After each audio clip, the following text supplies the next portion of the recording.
Ya, apa lagi? Iya, betul. Terus pintu.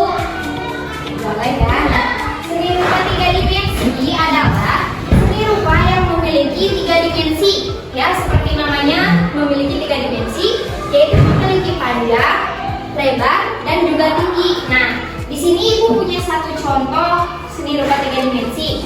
Nah, ini bisa dilihat dari segala hal. Hari ini kita akan belajar mengenai seni rupa tiga dimensi. Di sini ada yang tahu belum seni rupa tiga dimensi itu apa? Arah kan? Dari depan? Dari samping? Nah, contoh seni rupa dapat dikatakan seni rupa tiga dimensi karena bisa dilihat dari berbagai arah gitu ya. Mau dilihat dari depan, dari belakang, dari samping gitu ya, maupun dari atas, itu bahkan akan tetap terlihat karena terkesan nyata gitu ya. Berbeda dengan seni rupa dua dimensi, seperti namanya hanya memiliki dua dimensi, yaitu panjang dan lebar. Nah, bedanya seni rupa tiga dimensi dan dua dimensi itu letaknya tadi. Seni rupa tiga dimensi itu kan bisa dilihat dari segala arah ya. Nah, kalau seni rupa dua dimensi cuma bisa dilihat dari satu arah, yaitu dari arah depan saja, begitu ya. Nah, di sini juga Ibu punya tugas ya untuk kalian nantinya, akan dibantu oleh rekan Ibu selanjutnya ya. Di rupa tiga dimensi juga ada beberapa contohnya ya. Yang pertama tadi patung. Ada yang sudah pernah melihat patung? Patung. Pernah lihat patung apa? Apa siapa yang udah pernah lihat patung? Manusia. Ya, patung manusia. Terus? Hewan. Ya, betul. Nah, biasanya seni rupa tiga dimensi itu kan yang pertama ada patung. Nah, patung biasanya terbuat dari tanah liat. Bisa dari tanah liat ya yang pertama. Bisa juga dari kayu. Pernah kan lihat patung dari kayu? Nah, bisa juga dari batu. Yang kedua ada keramik. Nah, ini yang kita injak. Nah, ini itu bahannya dari tanah liat yang dibakar. Nah, contoh lain dari keramik itu ada vas bunga. Nah, yang ketiga ada ukir. Kalian pernah lihat nggak? Kayak atau yang di rumahnya ada yang pintu kayak gini-gininya tuh diukir-ukir gitu. Ada yang pernah lihat? Atau dari gamelan-gamelan gitu kan suka ada ukiran kayunya. Nah, itu termasuk ukiran ya, tekniknya cuma beda, diukir, dipahat gitu ya. Yang keempat ada pahatan. Pahatan itu hampir sama seperti ukiran, cuma kan kalau ukiran tadi bahannya dari kayu ya. Nah, kalau pahatan itu biasanya bahannya itu lebih besar, terus lebih kuat seperti kayak batu ya. Contohnya dalam pahatan bisa juga patung. Patung kan ada tuh yang dari batu ya, karena gak mungkin kan kalau patung dari batu dibentuk gitu ya kan sama tangan. Nah, itu tekniknya menggunakan teknik pahat gitu ya. Nah, tadi rekan Ibu sudah membahas mengenai contoh dan apa pengertian dari seni rupa tiga dimensi. Nah, sekarang Ibu akan menjelaskan mengenai fungsi apa saja ya. Seni rupa tiga dimensi itu memiliki macam-macam fungsi. Yang pertama itu berfungsi sebagai hiasan. Apakah kalian tahu seni rupa tiga dimensi yang sering dijadikan hiasan apa saja? Apa? Patung. Terus kalau di rumah ada apa? Vas bunga ya, kemudian guci. Apalagi? Guci, vas bunga ya, kemudian ada yang kedua itu berfungsi sebagai sarana pembelajaran. Jadi seperti contohnya candi-candi yang ada di Candi Borobudur. Kan itu sering dijadikan objek wisata juga ya. Jadi misalnya kalian datang ke Candi Borobudur itu untuk misalnya penelitian. Nah, misalnya Candi Borobudur itu berdirinya tahun berapa. Jadi fungsi seni rupa tiga dimensi itu salah satunya adalah bisa dijadikan sarana pembelajaran ya, di mana orang-orang itu mencari informasi atau pengetahuan mengenai sarana pembelajaran ini. Contohnya seperti candi-candi yang ada di Candi Borobudur ya. Yang ketiga, seni rupa tiga dimensi ini bisa berfungsi sebagai sarana religi. Ada yang tahu sarana religi itu apa? Tahu tidak? Contohnya seperti fungsi ini dapat dilihat dari ornamen-ornamen khas keyakinan yang bisa dijadikan sebagai hiasan di tempat beribadah ya. Contohnya seperti di masjid, gereja ataupun pura. Nah, kalau orang-orang non-muslim itu seperti di gereja dan pura itu mereka menyembahnya patung ya. Jadi patung-patung itu dijadikan mereka untuk bersembah dan berdoa. Kalau kita menyembah dan berdoa kepada siapa? Kepada Allah. Kemudian yang terakhir ada berfungsi sebagai peringatan atau penanda. Jadi seni rupa 3 dimensi ini berfungsi sebagai penanda atau peringatan. Itu contohnya seperti patung pahlawan ya. Jadi disebutnya monumen, yaitu patung peristiwa. Kemudian di sini Ibu akan menjelaskan macam-macam teknik yang sering digunakan dalam pembuatan seni rupa 3 dimensi ini ya. Nah, yang pertama itu ada teknik pahat. Apa itu teknik pahat? Ada yang tahu? Teknik pahat itu membuat karya seni rupa dengan cara memahat, mengukir, dan memotong. Contohnya seperti apa teknik pahat itu? Teknik pahat itu biasanya digunakan untuk seni rupa 3 dimensi yang dari bahannya apa tadi? Berbahan batu ya.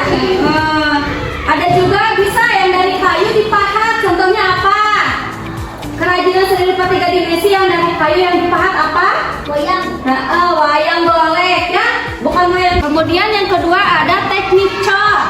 Teknik cor itu membuat karya seni rupa 3 dimensi dengan bahan cair, yaitu seperti semen, atau ini gipsum. Tahu gipsum?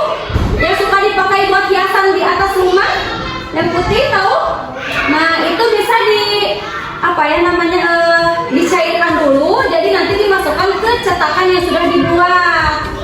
Si cairan itu, semen itu ya. Nah, sekarang yang ketiga ada teknik butsir. Teknik butsir itu membuat karya seni rupa 3 dimensi dengan cara menambah atau mengurangi bahan. Jadi teknik butsir ini khusus bahan-bahan yang lembek. Seperti apa bahan lembek itu?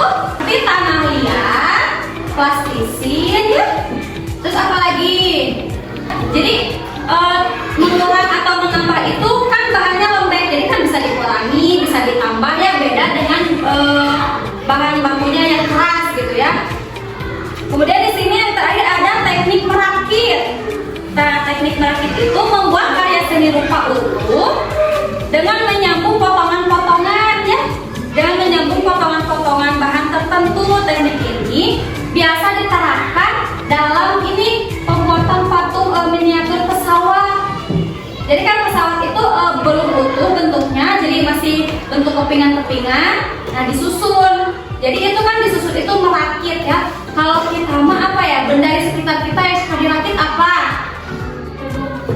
Lego ya. Nah, Lego. Kemudian Ibu di sini akan membahas tahapan-tahapan dalam pembuatan karya seni rupa 3 dimensi. Yang pertama di sini kalian harus menentukan konsep dan perencanaan dulu ya. Sebelum kalian membuat seni rupa 3 dimensi itu, kalian yang pertama harus menyiapkan konsep dan apa tadi? Konsep dan perencanaan. Jadi kalian rencanakan dulu, misalnya kalian punya ide, oh saya mau bikin ini misalnya gitu ya. Saya mau bikin ini, berarti kalian susun dulu rencananya seperti apa. Kemudian yang kedua, tentukan sketsanya.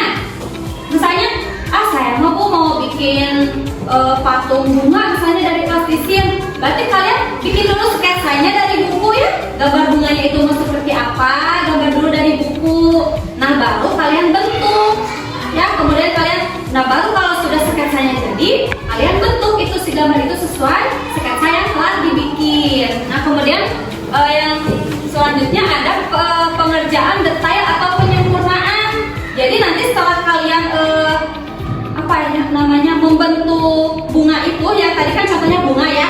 Nah, kan tadi perencanaan, kemudian pembuatan sketsa, yang ketiga pembentukan, kemudian sekarang pengerjaan detail atau penyempurnaan. Jadi nanti kalian sempurnakan. Misalkan pasti kalian kalau menyusun itu pasti masih pada ada yang penyok, terus ada yang belum sama gitu ya bentuknya. Nah, nanti kalian samain disempurnakan. Kemudian yang terakhir itu finishing. Finishing itu misalnya kalau kalian bikinnya dari bahan dari bahan baku yang lembek seperti plastisin atau tanah liat, kan itu finishingnya butuh pengeringan gitu kan. Kalau bahan lembek itu kan basah teksturnya, berarti harus kering kan. Ya contohnya seperti tadi, kalau membuat bunga dari plastisin berarti harus ada teknik pengeringannya dulu. Kemudian kalau bikin asbak, contohnya bikin asbak dari tanah liat, sama kan, apalagi tanah liat itu basah kan, teksturnya basah, berarti kalian teknik pengeringannya dengan cara apa? Dijemur. Apalagi selain dijemur, dikipas bisa, dijemur bisa ya. Nah, setelah ibu menjelaskan tadi ya mengenai fungsi, kemudian tadi ada teknik. Nah, sekarang ibu mau membagi kelompok ya. Ini berapa orang? 20. Berarti ibu bagi 5 kelompok ya. Satu kelompoknya 4 orang. Jadi nanti kalian akan membuat produk seni rupa 3 dimensi ya, yang berbahan dari apa ini? Ada yang tahu? Malam atau apa? Dari plastisin. Nanti kalian bikin ini ya. Nah, ibu mau jelaskan sedikit teknik yang akan digunakan oleh kalian ini. Kan ini bahannya lembek, berarti tadi apa? Teknik apa yang digunakan untuk bahannya lembek itu? Teknik butsir ya, yaitu menambah dan mengurangi bahan. Coba sekarang dibagi dulu kelompoknya. Ini sudah 4-4, berarti coba mejanya digabungkan sama teman kelompoknya, saling hadapan sama teman kelompoknya, saling berhadapan.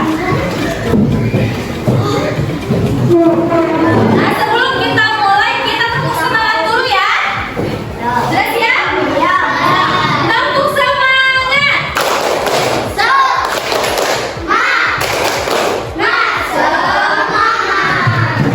semangat? Nah, sekarang ibu bagikan ya.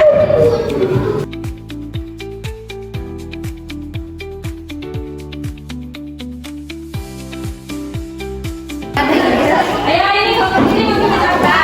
Coklat yang ada Bunga. Nanti kalau bunga harus ada tas bunganya.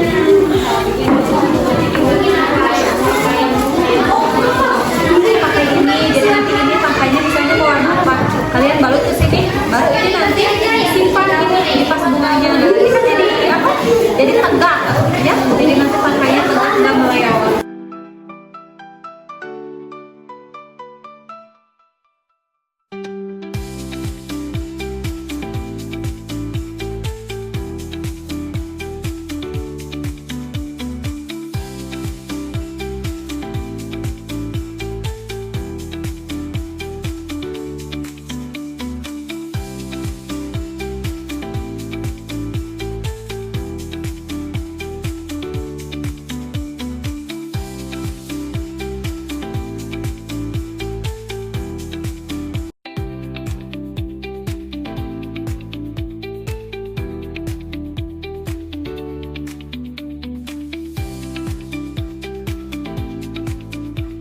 Nah, anak-anak, gimana membuat karya 3 dimensinya udah? Coba kelompok ini membuat apa?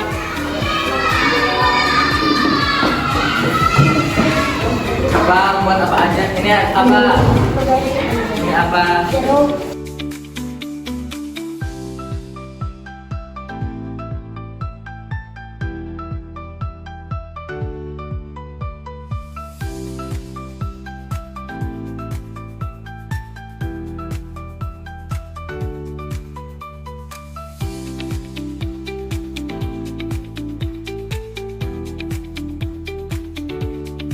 Coba perhatikan ke depan.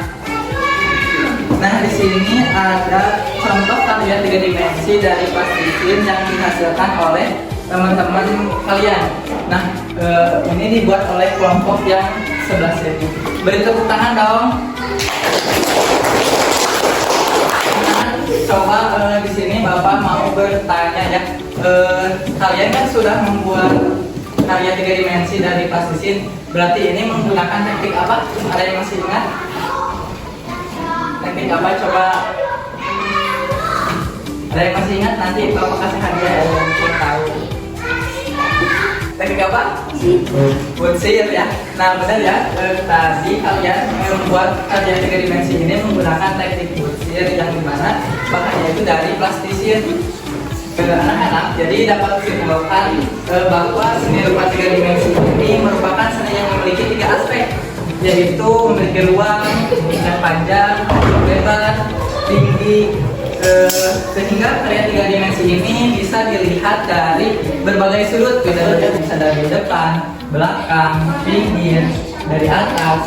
Nah, karya 3 dimensi ini memiliki elemen ruang atau volume, yaitu kalau 2 dimensi hanya memiliki panjang dan lebar saja, tidak mempunyai ruang atau volume. Pada proses penciptaannya atau dalam pembuatan karya 3 dimensi ini, nah anak-anak, yang dimana dalam proses pembuatan karya 3 dimensi ini kita itu memerlukan tadi ya, pemilihan bahan, pembuatan struktur dasarnya, terus pemodelan dan penyempurnaan detail serta finishing ya.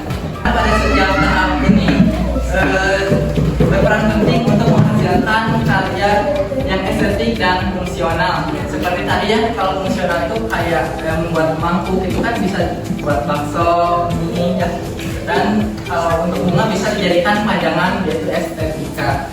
Nah, jadi secara keseluruhan ini seni rupa 3 dimensi yaitu merupakan bentuk seni yang kompleks dan memerlukan keterampilan dan teknis serta imajinasi yang tinggi untuk menciptakan karya seni yang tidak hanya menarik secara visual, akan tetapi juga memiliki makna yang lebih mendalam. Nah, sebelum pulang kan di sini Bapak punya reward yang buat kalian, karena kalian udah membuat karya 3 dimensi yang sangat bagus-bagus dan kreatif. Itu Bapak akan bagikan ya. Anak-anak, sebelum pulang biasanya kita apa dulu? Ya, sebelum pulang baiknya kita berdoa terlebih dahulu. Siapa KM-nya? Coba KM pimpin doa sebelum pulang.